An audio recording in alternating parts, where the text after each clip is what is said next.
ครับ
不有啊，有红过啊。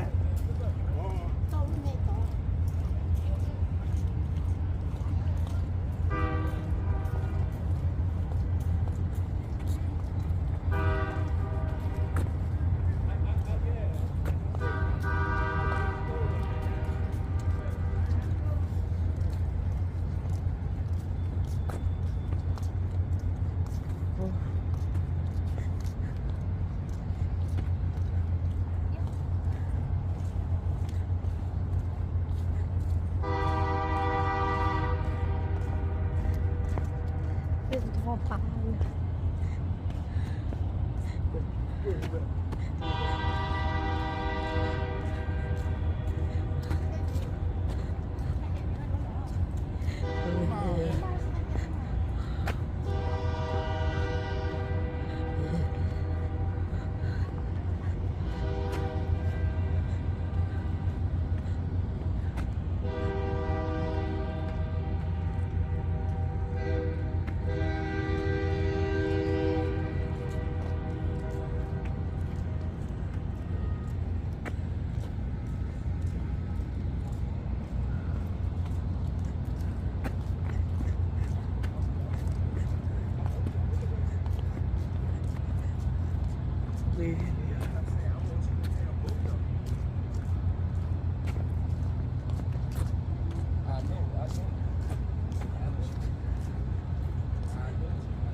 เชี่ยเนาะ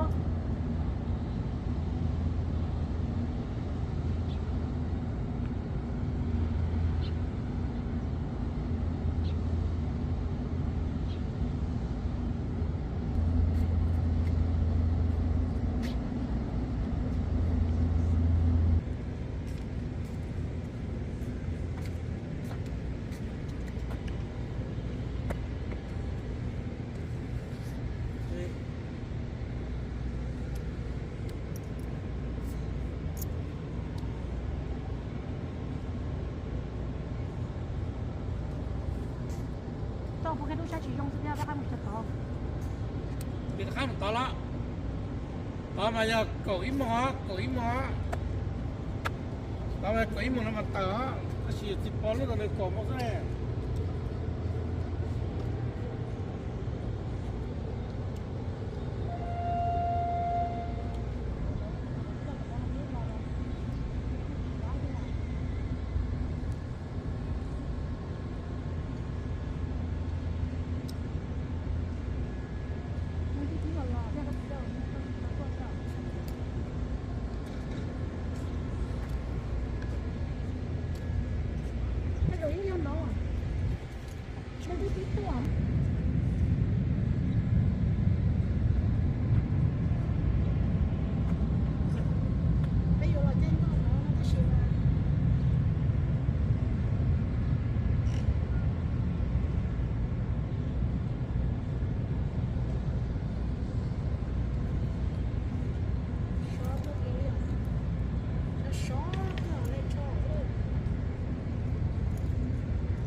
Dunia dunia dua.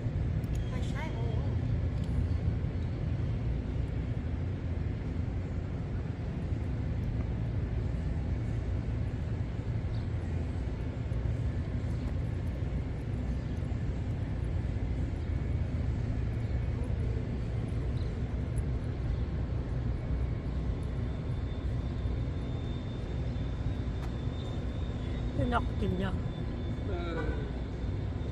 Dunia dunia dua. Xin lỗi con à.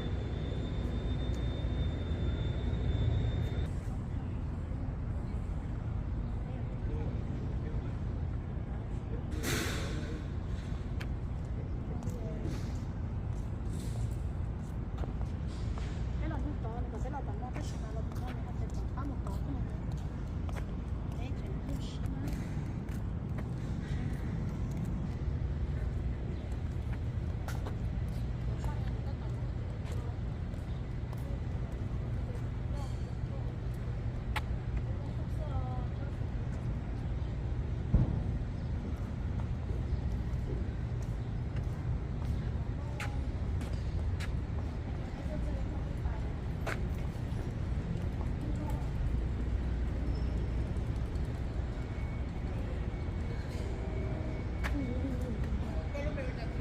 Wow, cái đó lúc nhiều cũng ra.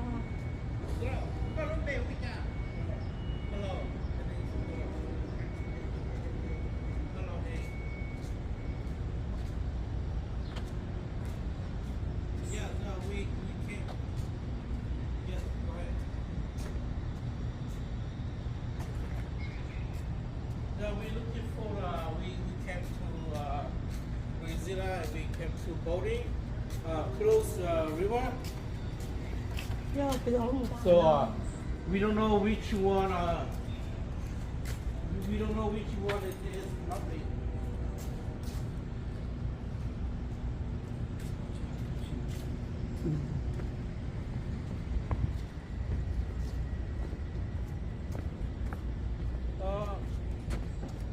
Lao, confirmation. Got to confirmation number.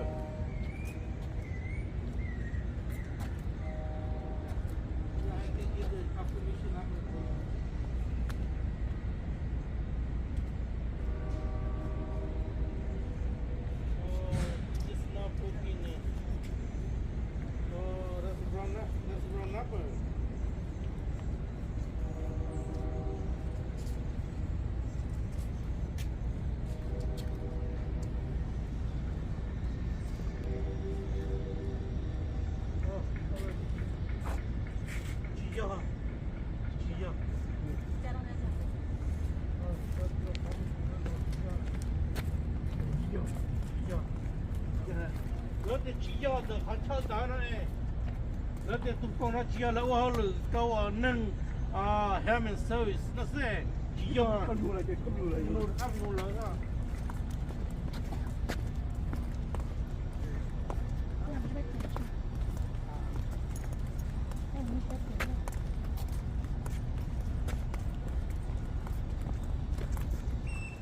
Bé chỉ theo lâu. Giờ nhất là nó còn những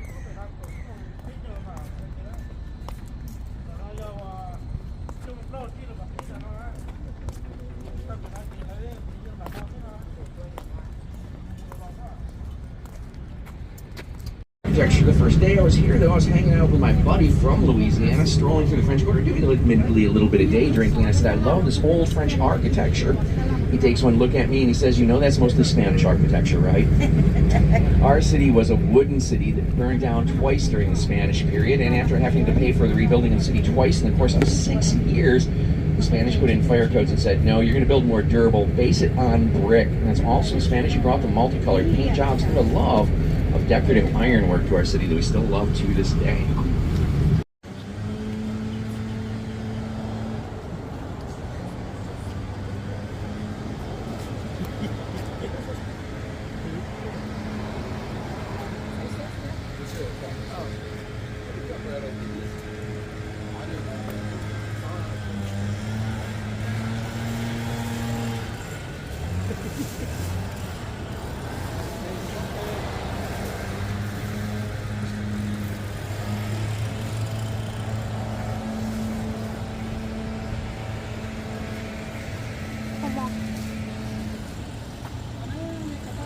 와, 대학교. 또 좀 거기고.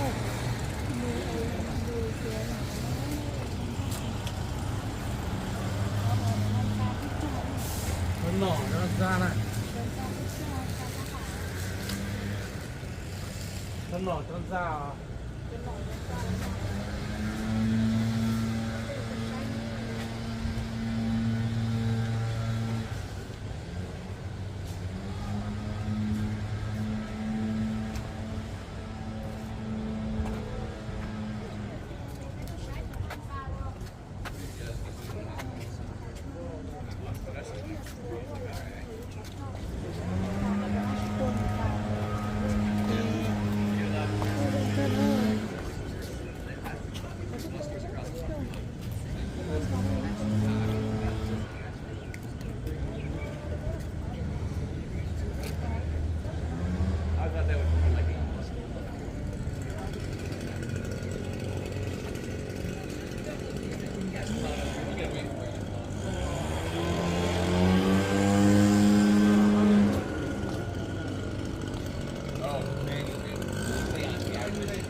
There's usually a couple hundred in the big ones, and usually several dozen. Depends. They say, on average, if you've got 2 spots for people to go in, there's probably somewhere between 80 and 100 people that have gone in there. Oh. So yeah, they're recycling these things. And that's one of the biggest parts about it. Well, people definitely would stay put if you put them inside of it. You know what the factories just like family home is going to pass down to generations of family. nó là thấy cái con cá nó là chuyện là chơi giờ có xa nó vậy cho xa xa cho bây giờ có xa nhất là cái hàng Several dozen people. Because this style of tan works with our hot, wet, insect-filled environment. It gets a little gruesome. rồi chơi như vậy là cái không biết rồi mình cứ bắt tấu đấy à cái đời cái con chân được mất sau đó là về nó có He said like what house like 80 in here, right? Yeah, it's like one like that. Must be. Because how can you fit 80? Because I didn't see that actually the bugs and the weather. Because people decompose. Right. Right. But that's not what they must be. I thought you meant too, but he kind of said, you know, Yeah, maybe hot, about. keep it in. Right. But I'm like, because you see this and that's how I got it. Yeah.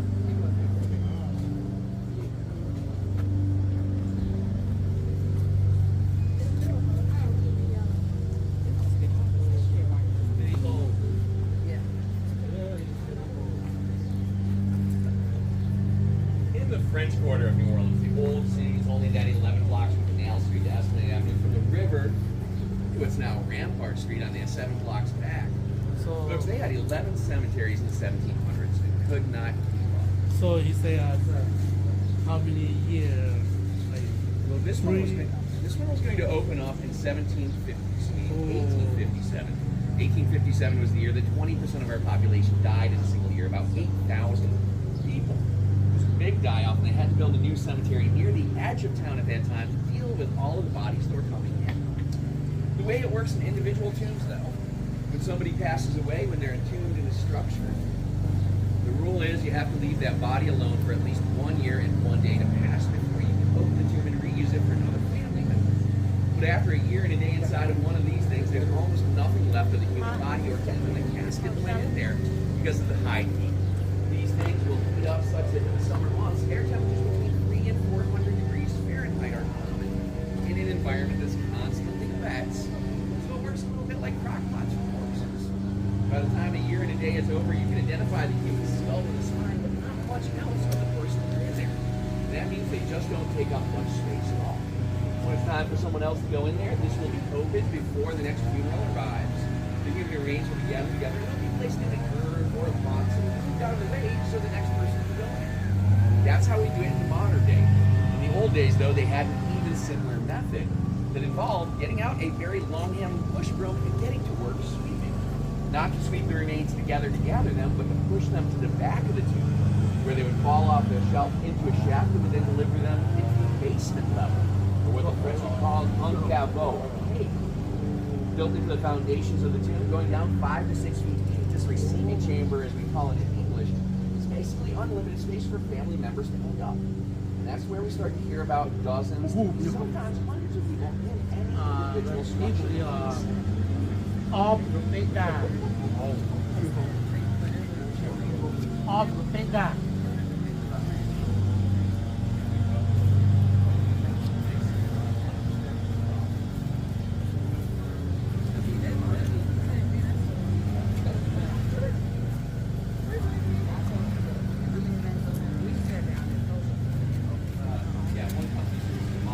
Con thì con cho trăm điều chúng tôi là có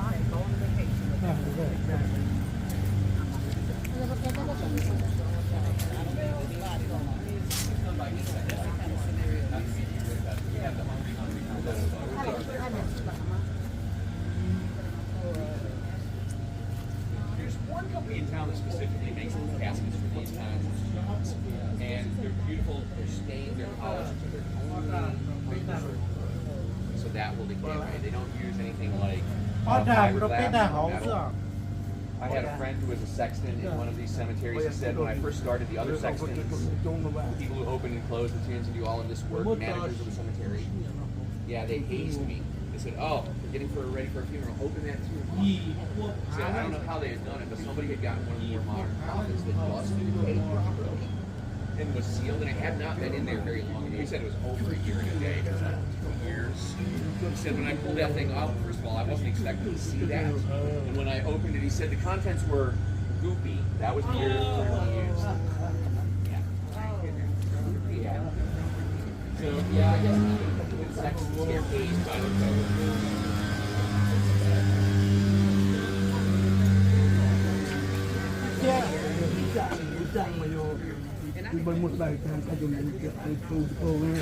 Because these spaces only have 2 spots for people to go into in most of the family tombs, you can run into a problem. When there's tragedy, say sometimes you don't have a space to put somebody into. When you didn't have space to put somebody into, that's what the wall vaults were. Originally, these were apartments for the dead. If Uncle Frank can't get in there because those spaces are already filled and a year and a day hasn't passed on either of them, rent a space for Uncle Frank over in the wall, place him there, record where he is, and then after a year and a day has passed and it's time to use the other tomb again for somebody else's, he gets placed in an urn, the urn is placed in the tomb, and then the other funeral takes place. But you notice there's lots of names on these, and some of them are family names as well. Eventually the apartments of the cemetery started becoming the condos of the cemetery. And well, that would be the equivalent of a nice middle-class home to buy that if you could get the space at that point. This, like a condo, was a little bit more affordable for a lot of families. So they have a big space beneath them. You're going to have your remains spend eternity with the neighbors in that case.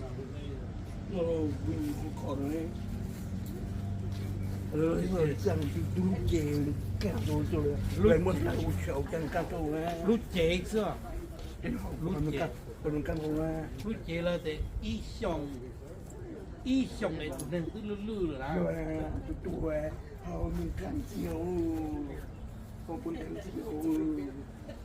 Là muốn gì cho họ rồi mà. Chú chung này. ตัวตึกหัวเลย The thing is, somebody said, well, it's like a form of cremation, and I have to tell them, no. Remember, this is a Catholic cemetery, and cremation is a big no-no among Catholics until well into the 20th century with Vatican II, and even after that, it's not popular. But this was not considered cremation. This is just nature taking its course. That's just God's will. So the same kind of dirty looks you would have gotten from a priest in the 17 or 1800s for even suggesting cremation for yourself or relatives, they've been like, no, this is fine. I wanted to show you this, though. This is a Brady family tomb now. The older names for the family, you can see that's a replacement. They have lost the old original tablet for that. They've just recreated the names on there, and I'm sure there are many more people than that. Usually you have to go to church records to actually find out how many people have actually been entombed there. In some cases, people will have that closure tablet. That's what they call a marker in this case. They'll survive, uncracked, they'll put them on the backs of the tomb. Now, tombs originally, it was up to you to take care of your own stuff. That's why some of these tombs are in terrible shape. As the families have moved away, stopped using the tomb, no one is caring for it anymore. It wasn't until almost the 20th century when they finally got perpetual care services that you could buy into, put some money into, and accounts to draw interest, and they would take care of your tomb for you. So as you look around and you see a tomb that's looking decrepit and falling in the neighborhood, and sometimes you can be evicted if you don't care for the family tomb. They can sell that space off to someone else, although it's rare to happen. That's how Nicolas Cage got a tomb in one of our city cemeteries, though, down by the French River.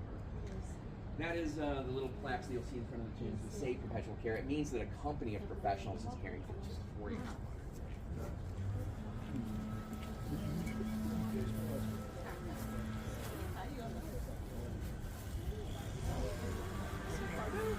Part of the trick is you look closely what the headstone is.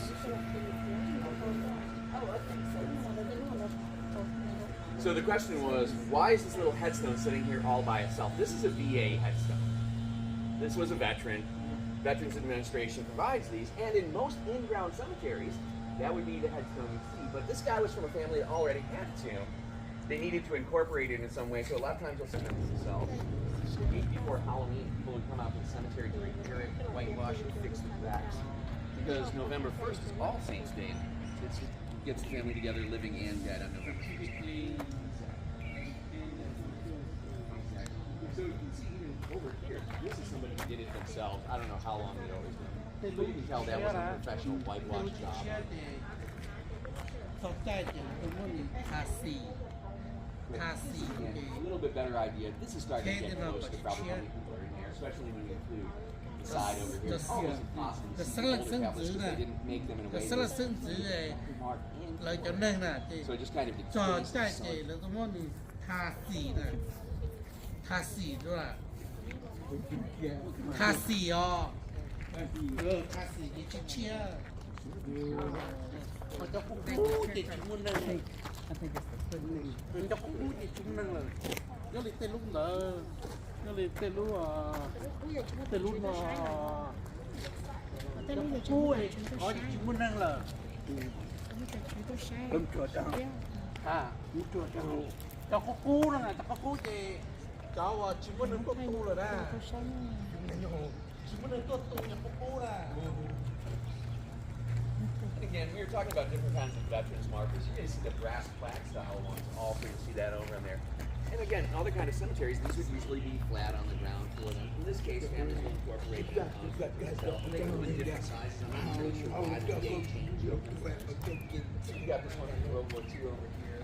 A Vietnam era one over there. Probably out of a little bit more durable material. This one is already kind of oxidized here. ก็ไม่เพราะอะไรรออะไรคืออะไรคือhow they do it. So the way it's built, there's a shelf and there's a back wall and there's a gap.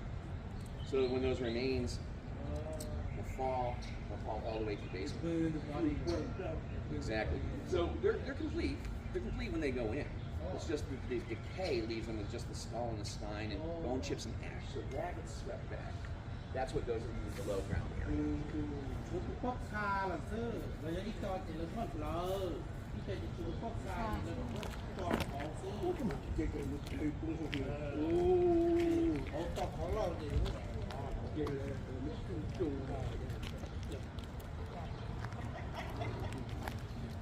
Để chịu biết rằng trong chê thì cũng thấy cái bông hồng thì to. Để thấy cái bông này chịu biết rằng là chịu biết rằng này cho nghe.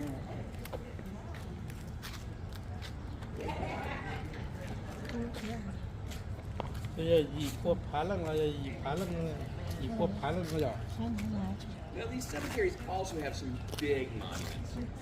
If you look over here, this is definitely not a family tomb. Nobody's family is that big or that unlucky, right? This is kind of a burial insurance. This is what's called a mutual aid society tomb in here. And the idea is belong to the society, put in some membership dues each month, and then when you pass away, even if you can't afford the wall vault or you can't afford the family tomb, you've got a place here to spend all eternity with your buddies. I guess sometimes you want to